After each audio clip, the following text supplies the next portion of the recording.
लोग इस वक्त कनेक्ट हुए हैं उनको अपडेट बता दें। दौसा के अंदर मुरारी लाल मीणा है वो चुनाव जीत गए हैं। इसके अलावा जो अर्जुन मेघवाल हैं उनको लेकर भी कभी भी ऐलान हो सकता है, वहां पर भी चुनाव वो जीत गए हैं। मंजू देवी जो शर्मा हैं जयपुर से वो चुनाव जीत गई हैं। भीलवाड़ा से दामोदर अग्रवाल हैं वो चुनाव जीत गए हैं।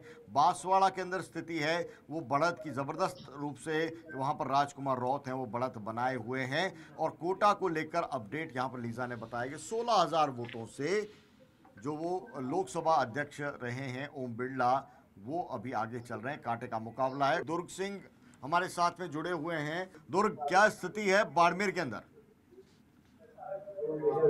निश्चित तौर पर जो दिलचस्पी चुनाव को लेकर बीते लंबे समय से बनी हुई है वो सुबह से ही कायम है।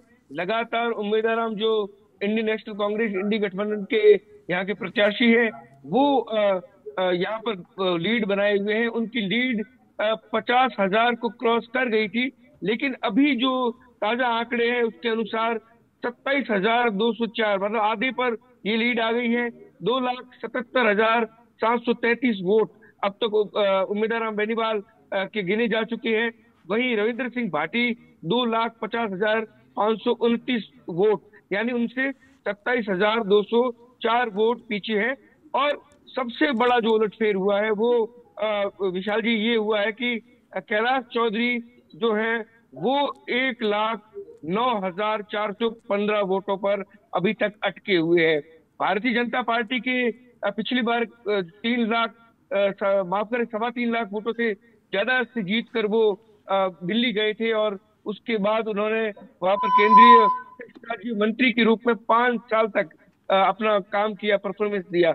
लेकिन लगता नहीं कि बाड़मेर, जैसलमेर और बालोतरा की जनता को उनका परफॉर्मेंस कुछ खास पसंद आया है। और यही वजह है कि उनकी साख पर ये चुनाव निश्चित तौर पर बहुत बड़ा सवाल खड़े कर रहा है। और रविंद्र सिंह भाटी और उम्मीदवार राम बेनीवाल की सुबह से जो लीड एक बार बहुत ज्यादा बढ़ जाती है, फिर अगला जो राउंड होता है उसमें वापस यह लीड कम हो जाती है। यह सिलसिला जारी है और यह दिलचस्पी विशाल जी अंतिम दौर तक लगता है कि जी, जारी रहेगी। कितने राउंड की ये मतगणना हो चुकी है और कब तक परिणाम आने की उम्मीद है दुर्ग? निश्चित तौर पर कुल 18 राउंड की यहाँ पर मतगणना होनी है और 8 राउंड के आसपास की जो मतगणना है उसके जो रुझान है वो अभी तक हमारे पास आए हैं। क्योंकि बहुत लंबे देर तक ये चुनाव परिणाम जो है इसके लिए मशक्कत यहाँ पर चलेगी। बहुत 3 जिलों का एक बहुत बड़ा लोकसभा क्षेत्र है, तो उम्मीद ये की जा रही है कि करीब 4 से 5 बजे के दरमियान बाड़मेर जैसलमेर लोकसभा क्षेत्र का जो परिणाम है वो सामने आ सकता है। जी। और मतदान के लिहाज से सबसे ज्यादा वोटिंग है वो भी वहीं पर हुई है। अगर मैं देख 16 लाख से ज्यादा वोटर्स ने अपना वोट कास्ट किया है आपकी संसदीय सीट पर। जी, निश्चित तौर पर बहुत बड़ा न केवल यहाँ पर मतदाताओं की बहुत बड़ी तादाद है, बल्कि ये समझना होगा कि बाड़मेर जैसलमेर और बालोतरा लगभग 400 किलोमीटर का जो पूरा क्षेत्र है वो पूरा का पूरा ये लोकसभा क्षेत्र जो है वो यहाँ पर आता है। एक तरफ जालोर और सांचौर बाकासर का बॉर्डर है, दूसरी तरफ जैसलमेर का अंतिम छोर है, और वहीं एक तरफ सुंदरा है और दूसरी तरफ सिवाना और कल्याणपुर समदड़ी तक का इलाका है। तो 3 जिलों का ये बहुत बड़ा विस्तृत क्षेत्र है। और यहाँ पर इस बार चूंकि बहुत ज्यादा गर्मी भी पड़ी थी, लेकिन इससे ज्यादा गर्मी यहाँ पर लोकसभा चुनाव को लेकर थी। और यहाँ सीधे तौर पर भाजपा जो है वो तीसरे स्थान पर शुरुआत से ही आकी जा रही थी। सीधा मुकाबला इंडिपेंडेंट जो रविंद्र सिंह भाटी है उनका उम्मीदवार बेनीवाल से था। और यहाँ पर मैं इस बात का भी जिक्र करना चाहूंगा कि इंडियन नेशनल कांग्रेस के जो बड़े नेता हैं उनका राजनीतिक जो पूरा फील्ड है उसमें उन्होंने बहुत जबरदस्त मेहनत की है, चाहे हरीश चौधरी कहे चाहे हेमाराम चौधरी कहे। तो यहाँ पर ये उनके भी साख का सवाल है।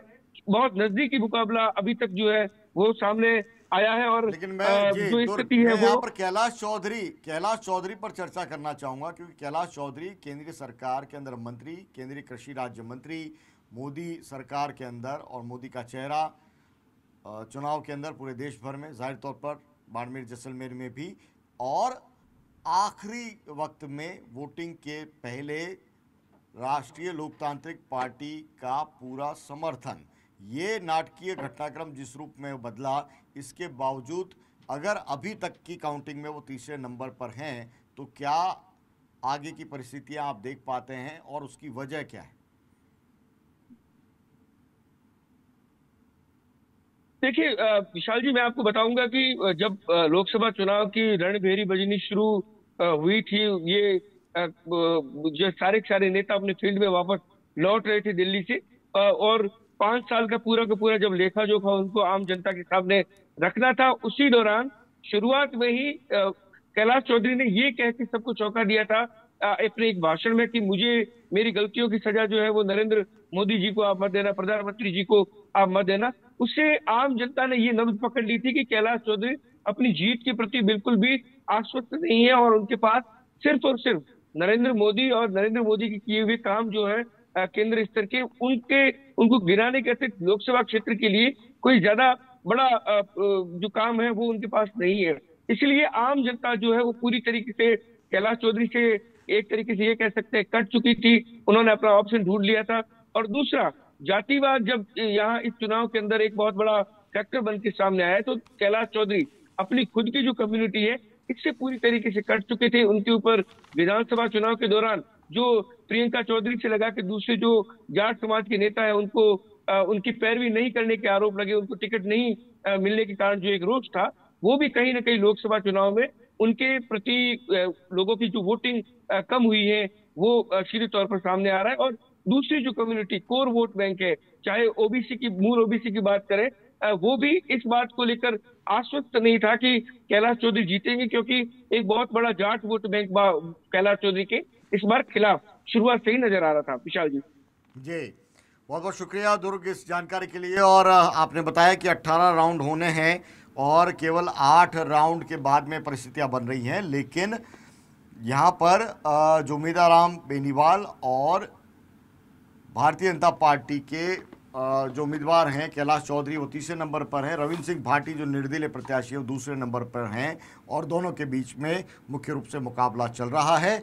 अब क्या परिणाम होता है देखना दिलचस्प होगा, क्योंकि 16 लाख से ज़्यादा राजस्थान के अंदर सबसे ज़्यादा जिस किसी संसदीय सीट के ऊपर वोटर हैं तो वो बाड़मेर जैसलमेर के अंदर वोट कास्ट हुआ है, और इसीलिए वहाँ पर मतगणना का जो परिणाम है आने में कुछ समय लग सकता है। 4 से 5 बजे का वक्त होगा जब परिणाम है वो सामने आएंगे।